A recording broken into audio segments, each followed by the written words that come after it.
Hi there, I'm Vanessa Calloway, the Executive Director of Way to Love Inc., as well as the Project Manager for ERF 1 and 2. ERF stands for Encampment Resolution Fund. It's a funded grant that the City of Richmond received, the first one in March of 2022, and the second they received in June of 2023. I began ERF 1 in August of 2022, and my contract for ERF 2, which is the citywide encampment project, the council approved it December 19th, 2023. The contract was executed, I believe, January 25th, 2024.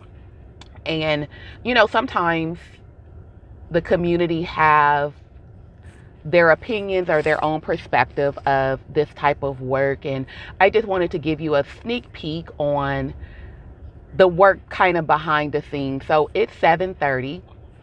And today, my day started at 6 because I knew I was going to be on the road at 7:30 to go and support one of our Castro family members. And so the day has already been with phone calls and text messages regarding some of our loved ones for both projects. And so this particular trip that I'm taking, one of our family members is incarcerated, had a, life happens, okay? And so I'm going as support, as we are, there's a lot of just different things going on. This is one of our family members that we have moved into their own place. And so, sometimes everyone has an opinion about everything. And this particular family member, the team absolutely loves him. He's jovial, he's respectful. And so since Castro, we've placed this family member in 3 locations. One was temporary, it was a hotel, and then we moved them into a house, and that didn't work out, and then we moved them into their own apartment. And what I don't think that the community understands sometimes of the different services that are provided to our loved ones. And so for Castro, therapy, weekly therapy is available. Monthly group therapy is available. Case managers came on December 8th of 2023, so now they have case managers. We've connected them with Tamara Walker and her team at Richmond Works and other workforce programs. They have access to H3 and A3 through the support of CORE. So there's a team. Is it a lot of work? Absolutely. But there is more to it than meets the eye, right? And so days are long, nights are sometimes longer, depending on crisis and different things of that nature. And so, there's a lot of feedback. And so I wanted to come on and just share a little bit, even with, how can I say this? So there's multiple organizations that work within our community to service the unhoused. Some of them are doing the work because they absolutely love the work. They're passionate about the work, and they operate from a place of integrity. Others, I don't know why they're in the work. I can make my assumptions, but I won't do that on this video. And so you have you have a project manager that is doing their best to hold people accountable to the work that we're called to do. Is it hard work? Absolutely. Is the pay for those that are actually in the street that is livable in California? In some cases, it's not. Is caseloads heavy? Absolutely. And so, I come from an era where when you sign a contract or when you accept a job offer, you know the amount of money that you're going to be making, right? And so I was raised that when I go out into the workforce, I represent not only myself, not only my family, but in my case, because I have a relationship with Christ, but I represent the kingdom of God, right? And so I'm to do my work to the best of my ability. And that doesn't mean that I'm going to get it right all the time. That doesn't mean that it's going to be perfect, but that does mean that I'm going to give it absolutely the effort that it deserves. And so in the work that we're doing, we're working with individuals that have hit some very, very low places in their life. And to be a part of this work, my personal opinion is that you should be one that is compassionate. You should be one that operates from a place of integrity. You should be one that operates from a place of solutions. You should not be one that is just in it to build a name for yourself. You should not be one to chase the money. And when I say chase the money, this is what I mean. I mean that you change your narrative and you change what it is that you and your organization does because you know that there's a grant or there's more funding coming, down the pipeline. And so you say, oh, we can do that. We can do that. It's not fair to those that we are serving at all. And I just think that, we need to take a deeper look as to who we're working with, who we're giving certain contracts and just different things to. I believe that those that are coming and doing the work in Richmond need to understand the demographics of Richmond, need to understand the population that we're working with. And sometimes there is going to be hand holding, but I'm a firm believer that if we don't follow our rules, how can we expect somebody else to, right? And unfortunately, it gets very political. There's a lot of bureaucracy. There's a lot of inequity. There's a lot of having to remind yourself, why did I get in this work, right? And so many will tell you in meetings, I'm quick to say, remember your why, right? Because in this work, it's grimy. It's very grimy. And dealing with those who haven't dealt with their trauma and they're not addressing it, it can take a toll on you. And so you need, as a person in this work, you need to have strategies in place for yourself. For example, for me, just in Castro alone, my life has been threatened. I've been disrespected. I've dealt with the inequities of being a black person, the inequities of being a woman in position, and I've been the inequities of not having someone in the inside to pull strings for me, right? And so those types of things, it's like I'm not a part of the good old boys club or the good old girls club.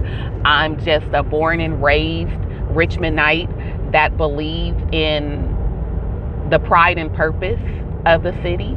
And even though sometimes it seems that it's far away from that, I believe that we can get back there. I come from an era where, when attending Siege Elementary School, when my mom was on drugs and things wasn't right at home, my teachers and the teachers' aide, they loved on me, right? And they made for sure while I was in their care, I was good, right? And so I came from a community that when I walked home from school, if I was walking with a group of people, a group of kids that was doing something they wasn't supposed to be doing, Big Mama or Uncle or somebody was coming out the door and saying, you better get it together, I'm gonna go to your house, right, and tell your mama, or whatever the case may be. And so I come from an era when Mr. Raymond Lambert worked for Housing Authority, and he would come to Easter Hill and make for sure the kids that had bikes had helmets, and just where it was truly a sense of community. And we've gotten so far away from that, and I believe part of that is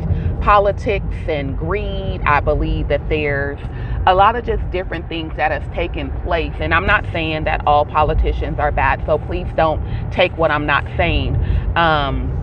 But what I am saying, that we have to work collectively. We need the politicians, we need the community members, we need the organizations. But what we need is we need everyone to operate from a place of integrity, a place of character, good character, a place of knowing that it's leaving a legacy, because we're not going to always be here and we're not going to always be in the positions that we're in. And so those that are coming behind us, I feel that it is our responsibility to properly train them, to properly guide them, so when we pass the mantle on to them, they know what to do with it, right? And so I just wanted to come on here and share a little behind the scenes of the work, right? And so we're working very hard to get things and get people in place. And the unfortunate truth that I had to learn in working with my Castro family is that everyone is not going to get it. Everyone is not going to get help this round.